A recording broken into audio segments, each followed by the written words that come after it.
안녕하십니까. 아홉 번째 C++ 프로그래밍 아홉 번째 노트입니다. 이번 노트에서는 클래스와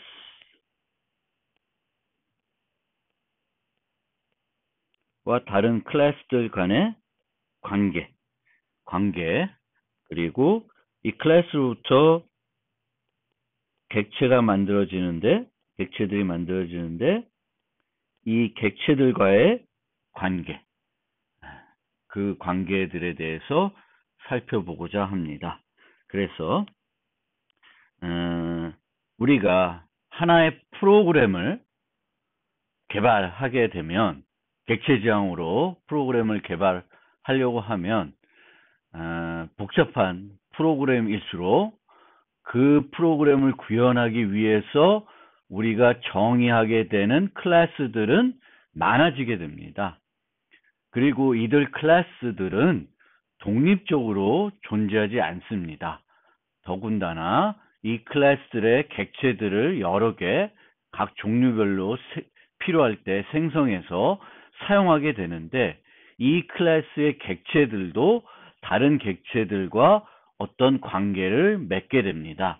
그래서 요 isA는 클래스와 클래스들 간의 관계, 상속이라는 개념을 나타냅니다. 이 상속은 객체 지향의 매우 중요한 특징이 됩니다. 아주 핵심적인 특징 중에 하나가 되겠고요. 이 객체들 간의 관계는 두 가지 관계로 우리가 보통 분류할 수 있는데, has A, use A, 이렇게 두 가지 관계로 분류할 수 있는데, use A는 어떤 논리적인 개념입니다. 논리적 개념.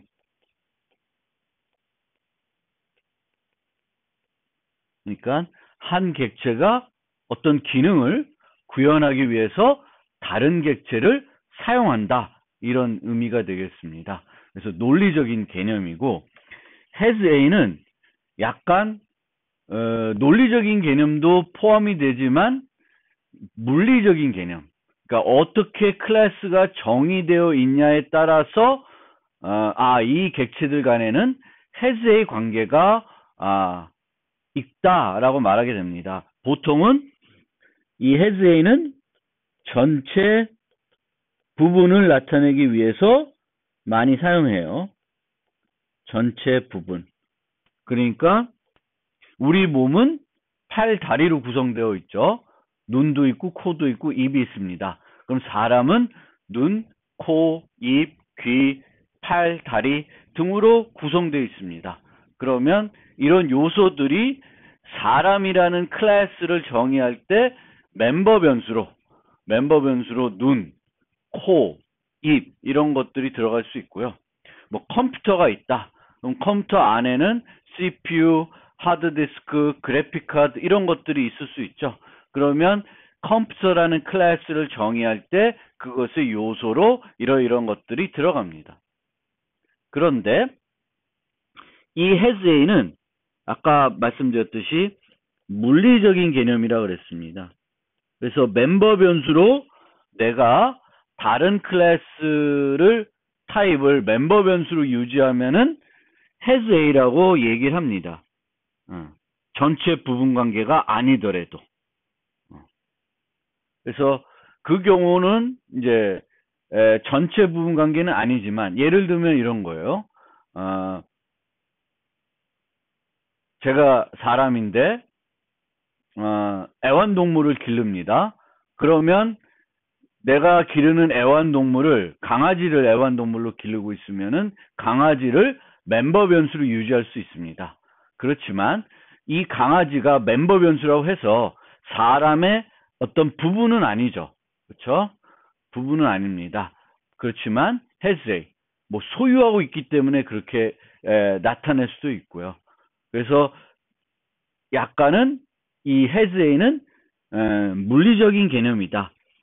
사용하는 use A 관계도 필요하면 has A로 물리적으로는 나타낼 수가 있습니다. 그래서 이 세 가지에 대해서 이 챕터를 통해서 개념적인 부분도 설명드리고 C++의 문법적인 부분도 설명을 드리겠습니다.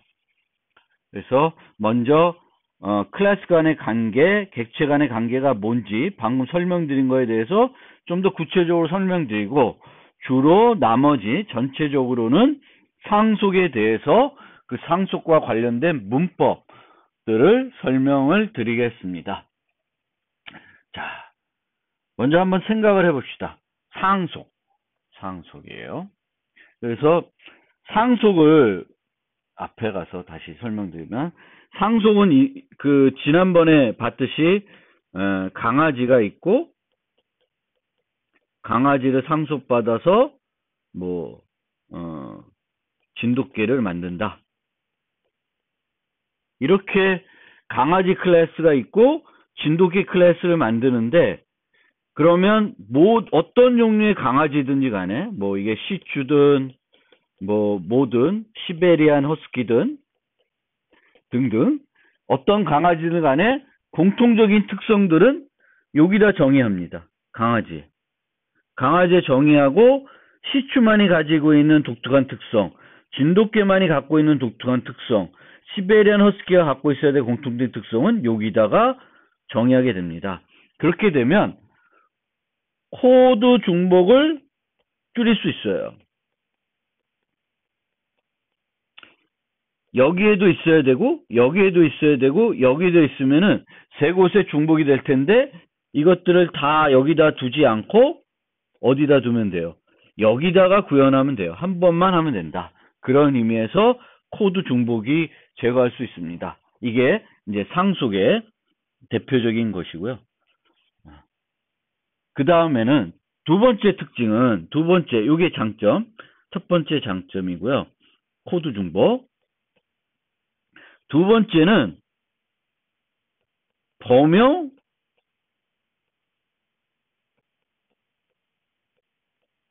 리모컨이 생기는 거예요. 그래서 예를 들면 내가 pet, 또 다른 예로 pet, 애완동물, cat, dog 이런 식으로 모델링 했으면, 내가 pet, p 이렇게 돼 있으면 이 pet에는 강아지도 유지할 수도 있고 고양이도 유지할 수 있고 햄스터도 유지할 수 있고 거북이도 유지할 수 있고 다 유지할 수 있습니다. 여기다가 이렇게 해서 모델링해서 만들기만 하면 얘네들을 아우르는 pet이라는 타입이 나오는 거예요. 여기도 마찬가지로 모든 강아지를 아우르는 강아지라는 타입이 존재하게 됩니다. 그래서 우리가 이런 식으로 범용 리모컨, 다양한 똑같은 종류의 객체들을 처리할 수 있는 범용 리모컨이 생긴다. 이 범용 리모컨을 사용하게 되면 또다시 코드를 중복을 줄일 수도 있습니다. 그러니까 요 코드 중복은 요 개별적인 클래스를 만들 때 코드 중복을 없애는 거고, 이렇게 모델링하고 나면 이 강아지라는 리모컨을 사용함으로써 또 코드 중복을 줄일 수 있는 특징을 가지고 있습니다. 그래서 상속은 이런 두 가지 특징을 갖고 있는데, 그러면 이런 오리 예제를 한번 생각을 해보세요. 이 생각을 머릿속으로 갖고 있으면서 이제 이 챕터에 있는 내용을 계속 들어주시면 좋을 것 같습니다. 그래서 오리 예제. 오리는 여기 보시는 것처럼 다양한 종류의 오리들이 있습니다. 근데 모든 오리는 동일한 특성들을 갖고 있어요. 그래서 오리라고 하는 클래스를 만들고, 나머지 오리들을, 이제 구체적인 오리들을 만드는 거예요. 청둥오리, 빨간머리 오리, 무슨 오리 다 만드는 거예요. 그러면 얘네들은 모든 면에서 똑같고 뭐만 다르냐면은 생김새만 다를 수 있어요. 생김새만. 그래서 생김새와 다른 부분만 요 클래스에다 만들고, 모든 공통적인 부분, 수영한다, 날아다닌다 등등은 여기다가 구현을 하는 거예요. 그러면 얘네들 구현할 때 편리하겠죠. 그리고 이렇게 모델링하게 되면 요 올이라고 하는 범용 리모컨을 확보할 수 있습니다. 그러면 되게 좋겠죠. 구현하는 측면에서 되게 자연스럽 여러 가지 장점을 얻을 수 있습니다. 그런데 여기다가 고무 오리를 추가하면 어떻게 될까요? 그러니까 고무 오리도 오리입니까? 이 상속에서 또 뒤에 가서 설명드리겠지만 상속을 우리가 is A 관계라고 그랬어요. is A 관계라고 합니다. 이 is A 관계라고 하는 이유는 요걸로 설명드리면 여기다 설명드릴게요. pet, cat, dog이 있으면 이 말이 성립이 돼야 돼요. dog is a pet. 논리적으로 요 말이 성립이 돼야 됩니다. 그러니까 상속은 무조건 공통적인 특성이 있다고 해서 상속에서 모델링 하면은 안 됩니다. 그러니까 dog is a pet. 요런 말이 cat is a pet. 이 말이 성립하죠. 강아지도 애완동물이고 고양이도 애완동물입니다. 그래서 이게 성립이 안 되면 코드 중복을 할 수 있다 하더라도 상속으로 모델링하면 안 돼요. 예를 들면 여기다가 child라고 놨어요. 어린아이. 어린아이는 애완동물이 아니죠. 그쵸? child is a pet. 그럼 말이 안 돼요. 그런데 강아지나 고양이나 강아지나 어린아이나 뭐 같이 운다. 뭐 놀 수 있다. 뭐 뛰어다닌다. 뭐 이런 공통적인 특성을 갖고 있다 하더라도 그래서 코드 중복을 줄일 수 있다고 하더라도 이렇게 모델링하게 되면 안 돼요. 왜냐하면 나중에 이 범용 리모컨 갖고 child라고 하는 그 클래스를 조작할 수 있게 되고 그러면 코드가 매우 어색하고 가독성이 떨어지게 됩니다. 그래서 코드 중복을 위해서 우리가 상속을 하지만 is의 관계가 성립되는 애들만 해야 돼요. 그러면 이 고무오리를 여기다가 모델링해요. 그럼 어떻게 돼요?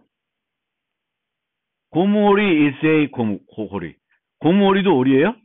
오리 같아요. 그쵸? 오리긴 오리인데 뭔가 일반적인 이런 오리들 살아있는 오리랑은 좀 다르죠. 그래서 이걸로 모델링할 수 있게 되는데 그럼 어떤 문제가 있을까요? 고무오리는 날 수 있어요? 못 날죠. 그쵸? 또 나무오리는 어떻게 돼요? 나무오리도 오리입니까? 이제 이 문제가 이런 상속에서 등장하게 됩니다. 즉 상속을 하게 되면 여기에 있는 모든 기능은 이 애들로 물려주게 돼요. 근데 고무오리는 뭔 필요 없어요. 날 수 있는 건 필요 없어요. 수영은 할 수 있어요. 얘도 마찬가지입니다. 날 수는 없어요. 수영? 물에는 뜨겠죠. 그래서 수영할 수 있다고 할 수 있습니다. 그래서 이런 문제들을 우리가 잘 생각을 해서 프로그램 해야 돼요. 그러니까 이게 문법적인 것만 아니라는 거죠. 이 객체지향은 문법적인 것만 여러분들이 이해한다고 올바르게 설계하고 구현할 수 있는 것은 아니다. 객체지향이라고 하는 어떤 개념, 이 개념들을 잘 이해해야지만 이제 올바르게 설계를 할 수 있고, 이 올바르게 설계된 거를 구현하기 위해서는 그 언어의 문법을 알아야 되겠죠. 예. 그래서 요 특성을 한번 계속 설명드린 거예요. 그래서 상속은 is의 관계, 코드 중복을 없애준다. 두 가지 측면에서 없애준다. 요 클래스들을 만들 때 편하다. 그러니까 우리가 이런 관계에서 얘를 부모 클래스라 그러고요. 얘를 자식 클래스라 그래요. 그러면 우리가 자식 클래스를 정의할 때 코드 중복이 없어지니까 편하다. 내가 얘네들을 각각을 만들어야 되면은 여기다 만든 거 여기다 또 만들고 또 만들어야 되는데 그런 것이 없어져서 편하다. 그리고 이렇게 모델링하고 나면 이제 여러 가지 장점들이 있어요. 새로운 걸 추가하기도 편하고, 올이라고 하는 범용 리모컨을 갖고 또 코드 중복을 줄일 수 있습니다. 그래서 요거를 잘 생각하시면서 이 챕터에 있는 내용들을 들어주시기 바랍니다. 자, 그래서 클래스들 간의 관계, 객체들 간의 관계를 잘 알아야 되는데, 클래스들과의 관계는 여러 종류의 관계들이 있을 수 있는데 C++에서는 상속이라는 관계 하나만 가지고 있습니다. 상속이라는 관계. 자바 같은 경우에는 구체화라고 하는 관계가 또 있어요. 그래서 요거는 약간 또 다른 개념인데, 뭐 C++에서 요걸 못하는 건 아닌데 C++는 기본적으로는 상속이라는 관계만 갖고 있습니다. 그래서 이 클래스들과의 관계는 정적인 관계예요. 왜? 프로그램의 실행 동안 바뀌지가 않습니다. 그러니까 이 관계가 바뀌려면 뭘 해줘야 돼요? 코드를 바꿔줘야 됩니다. 코드를. 그래서 상속은 한 클래스가 다른 클래스의 상태와 행위를 물려받아서 특수화한 것을 상속 관계라고 합니다. 그리고 이 상속은 아무 때나 하는 것이 아니라 논리적으로도 이즈의 관계가 성립해야지만 하는 것입니다. 물론 거꾸로 여러 클래스들을 만들었는데 보니까 공통적인 요소들이 있어요. 그래서 끄집어내서 일반화하는 경우도 있습니다. 근데 이거는 별로 바람직한 건 아니에요. 왜냐하면 우리가 코드를 다 만들어 놓고 잘못됐네? 고치자! 이렇게 하는 것보단 처음부터 제대로 설계해 놓고 구현하는 게 맞습니다. 그럼 제대로 설계해 놓고 구현한다 그러면 어떻게 해요? 뭐부터 구현하죠? 부모부터 구현하고 그 다음에 이 부모를 이용해서 자식 클래스들을 만드는 거예요. 그래서 이런 방법을 하기도 하는데 얘는 이렇게 하는 것은 처음부터 설계가 잘못됐다는 거죠. 그래서 그런 면이 있고요. 그 다음에 객체들 간의 관계는 동적인 관계입니다. 프로그램의 실행 동안 변경될 수 있습니다. 게임에서 한 캐릭터가 처음에는 칼을 갖고 싸우다가 지나다 보니까 총이 있어요. 그래서 칼을 버리고 총을 갖고 싸울 수가 있습니다. 그러면 관계가 바뀌었죠. 코드가 수정된 건 아닙니다. 그 코드대로 진행이 됐는데 처음에는 칼을 갖고 싸웠고 나중에는 총을 갖고 싸운 거예요. 물론 객체들 간의 관계도 코드를 수정하면 바뀌겠죠.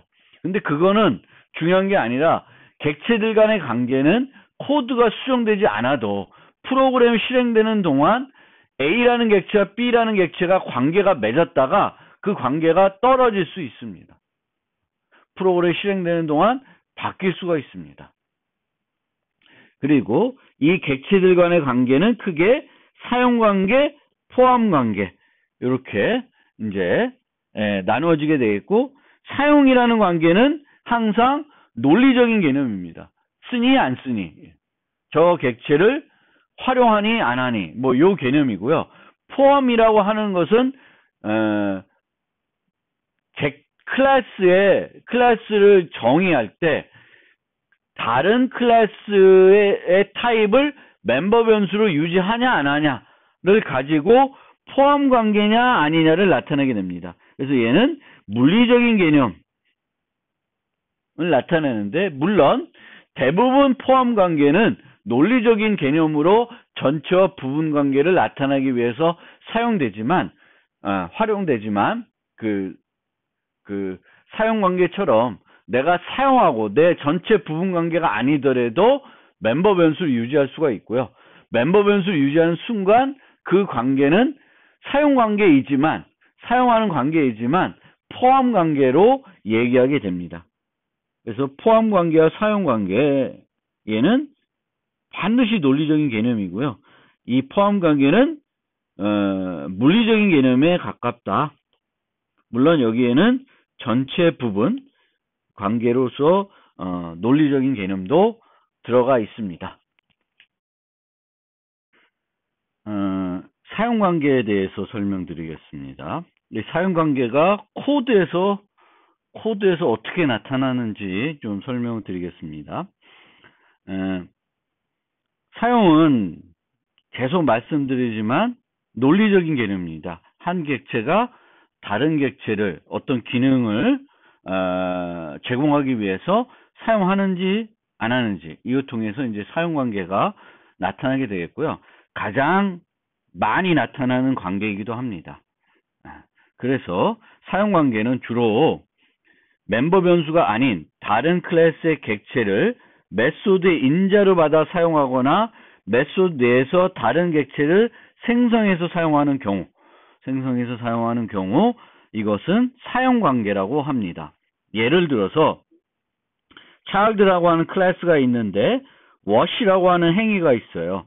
씻는 거요. 그런데 여기에 보시면 타월을 수건을 인자로 받고 있습니다. 그러면 child라고 하는 객체는 타월, 수건이라는 객체를 wash할 때, 씻을 때 사용을 하고 있습니다.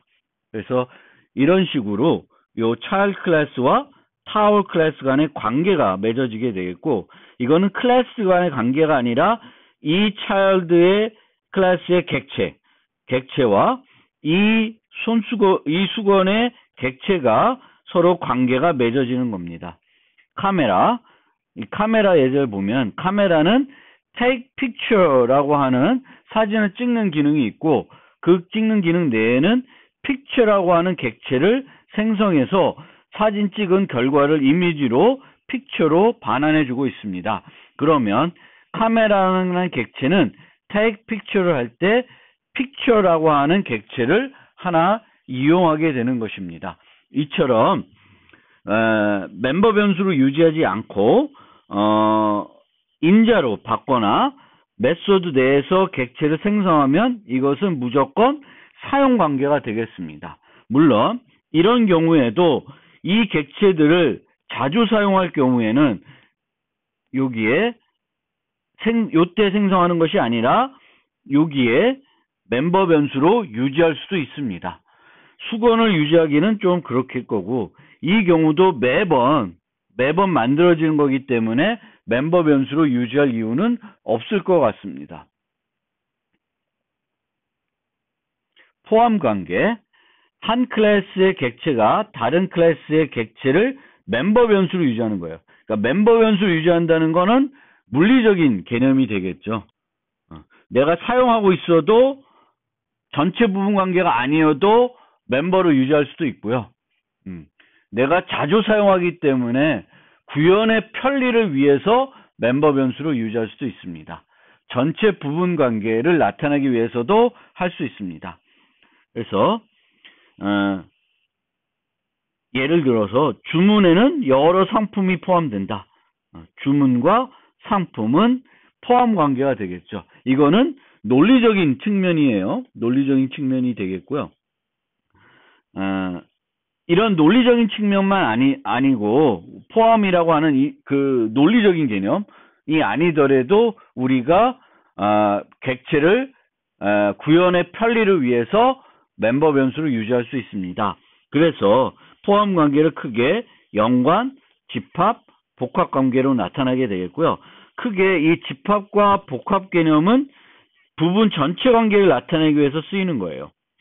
그리고 부분 전체 관계가 아니었을 때 멤버 변수를 유지하면은 연관 관계가 있다라는 거고, 이 연관 관계는 구현의 편리를 위해서 사용 관계임에도 포함 관계로 물리적으로 나타낼 수도 있습니다.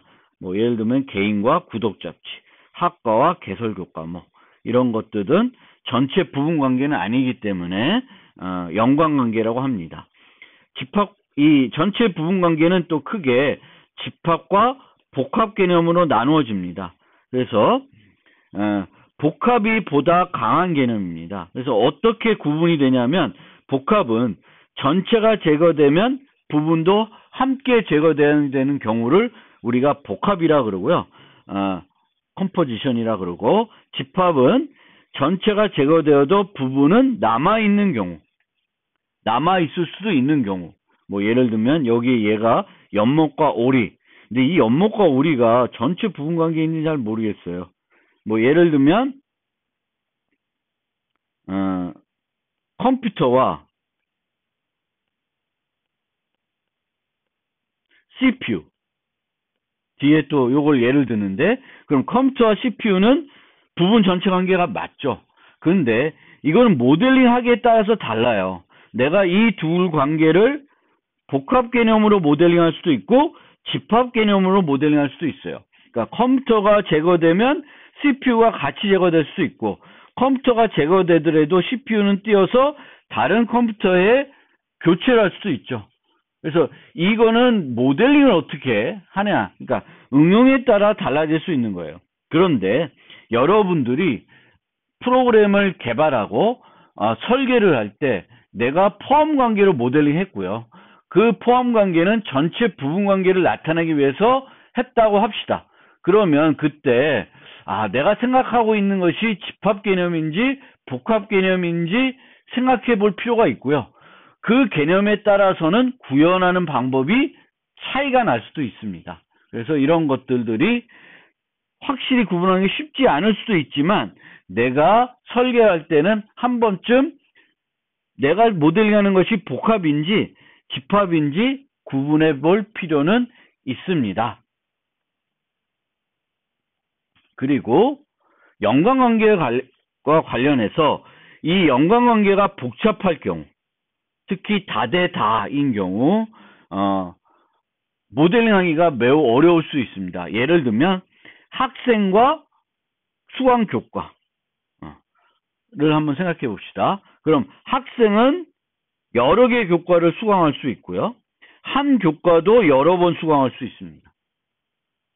그러니까 이 모델링이 매우 복잡합니다. 그러니까 스튜던트는 자기가 듣는 교과목의 목록, 들었던 교과목의 목록을 유지해야 되는 거고요. 코스 입장에서는 이 개설된 분반들이 여러 개 있으면 이 분반에 어떤 학생이 수강하고 있는지를 유지하고 있어야 돼요. 그러니까 서로 관계가 맺고 있는데 그 관계가 매우 복잡하다는 거예요. 그러면 여기다가 막 어떤 관계를 표시하게 되겠고, 여기에도 막 표시를 하게 되면 중복이 되겠고 매우 복잡합니다. 이럴 때에는 관계가 복잡할 경우에, 다대다 관계일 경우에는 이런 그레이드라고 하는 클래스를 별도 만들어서 모델링하면 좋습니다. 이건 되게 이제 이걸 어떻게 하는 게 좋냐라는 거는 제가 교재에 설명이 되어 있으니까 교재 부분을 한번 읽어보시길 바랍니다. 그래서 그러니까 우리가 프로그램을 모델링했는데 A라는 클래스와 B라는 클래스가의 관계가 형성이 되는데, 뭐 1대1 관계도 아니고 1대-다, 또 다대다예요. 그러니까 코스도, 그러니까 B도 A를 여러 개 유지할 수 있고 A도 B를 여러 개 유지할 수 있다. 이럴 경우에는 그 관계가 복잡해지기 때문에 그 관계를 나타내는 클래스를 별도 만들어서 관리하는 게 훨씬 효과적이다라는 것입니다. 그 다음에 아까 얘기한 집합과 복합 개념이죠. 그래서 집합은 전체 부분 관계를 나타내는데 전체가 제거돼도 부분은 남아 있어야 되는 거고요. 복합은 전체가 제거되면 부분도 함께 제거돼야 돼요. 빌딩이 제거됐습니다. 그럼 방이, 그 빌딩을 구성하는 그 개별 사무실들, 방들이 남아있지 않겠죠. 그래서 그럴 때는 이제 복합 개념입니다. 이런 집합과 복합 개념은 우리가 이제 모델하는 거에 따라서 달라질 수도 있습니다. 늘 그게 이렇게 모델하는 게 답이다라고 주장할 수는 없습니다. 그런데 이제 집합은, 만약 집합으로 모델링하면은 어떻게 모델링하냐면 객체를 받아 내부 멤버를 초기화하는 형태로 유지합니다. 그러니까 여기서 생성하는 것이 아니라, 여기 보시면 이제 이 컴퓨터를 모델링할 때 CPU를 집합 개념 모델링 하면은 CPU를 밖에서 생성을 해서 받아서 초기화를 해줍니다. 그런데 이 경우에는 이제 안에서 생성을 하죠. 안에서 생성을 해서 유지하게 되겠고, 유지가 되면 끝나는 거예요. 그런 형태로 이제 만들어질 수 있습니다. 보통 요 경우에는 이렇게 받아서 이렇게 복사해서 유지하기보다는 이제 뭐 포인터 형태로 유지하는 경우가 더 많을 것 같습니다. 그래서 포인터로 받아서 유지하는 형태로. C++ 경우에는 이렇게 유지할 것입니다. 밖에서 CPU가 밖에서 존재할 수 있는 거죠. 여기는 이제 안에서 만들어서 여기다가 세팅을 해주는 겁니다.